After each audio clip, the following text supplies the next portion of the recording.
I'm going to be teaching you how to crochet into your magic ring. And if you don't know how to do a magic ring, I have a video on how to do that. So you can watch that and then come back. So we're going to take our yarn, wrap it around, make that X, wrap it around, go under, over, and then pull through. So this is your magic ring. So now what do? So a lot of patterns will say single crochet so many stitches into your magic ring. Okay, so you want to watch out for this tail. You don't want to crochet that. So you have this circle. So what that means is they want you to single crochet a certain amount into this ring.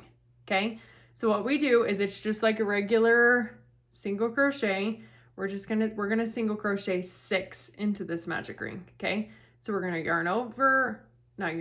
we're gonna go in, yarn over, pull through, and just do a single crochet. Okay, that's all you're doing. We're just doing it in this ring instead of on the chain. So that's 3, 4, 5,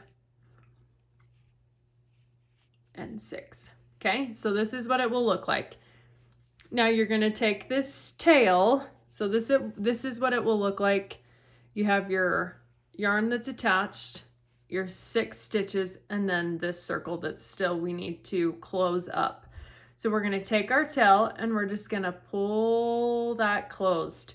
You don't want to pull this tail super tight because then it will snap and then you'll have to start over, which I guess it's better if you start over there than having a huge thing to redo. So that's how you single crochet into or do any stitches into your magic ring. So now, 2 ways that you go from here. So sometimes a project will say slip stitch into the top stitch of your magic ring, which means this first stitch. I feel like this is the hardest stitch to crochet in at first. So you kind of have to dig your hook into there and get into it, okay? So sometimes what they'll do is they'll say to slip stitch into the top first chain of your magic ring. So that's what you would do. You'd insert your hook, yarn over, pull through, and then just pull through this one. And then what they'll do is they will say either chain 1 or chain 2, and then turn your work. Okay, so that's one way to go from one round to the next. Okay, it'll either be slip stitch chain 2 or whatever, chain 3.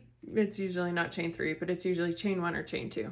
That's what that means. So now you're starting with a new round.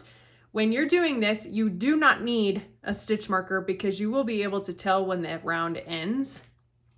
So we're just going to single crochet around till we get back to this chain 2, okay? So we're just going to single crochet in each stitch around our magic ring.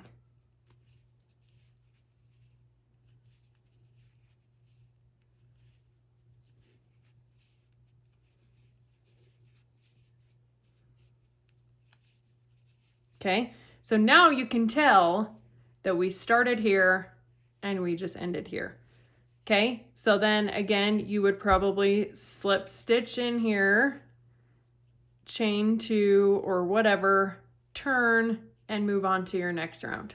Okay, that's what the first option is when you're doing and moving from one round to the next. Chaining 2 and then turning. Okay. The other option is, this is where you need a slip stitch, okay? So we just got done with our magic ring, and now we need to move on from round 1 to round 2. So what we'll do is we just got done with single crocheting 6 into the magic ring and pulling it closed. Now we need to move on to round 2. So we insert our hook into this first stitch and then follow the pattern with whatever stitch. So single crochet, half double crochet, double crochet, we're just going to do a single crochet.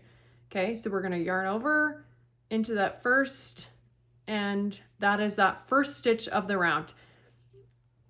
Now that we don't have 2 chains to tell us when we ended and where we started, we want to use a stitch marker here. Okay, so we place the stitch marker in the first stitch that was placed. So the single crochet that we just did.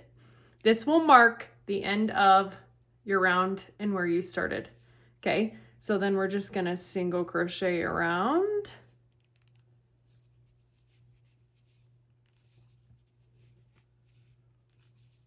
Those stitches, and you can see I'm in the last stitch of the round, and then you take this out and now you would start round 3. Okay, so then you would take this out, do that first stitch, and always make sure you put that stitch marker in just so you don't lose track of where you started and where you ended.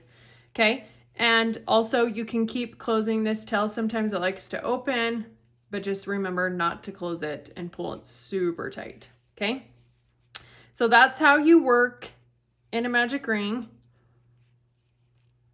and how you use your stitch marker, and the 2 ways that you can use or that are used to start your round. So I hope this video was helpful. So that's what it will look like.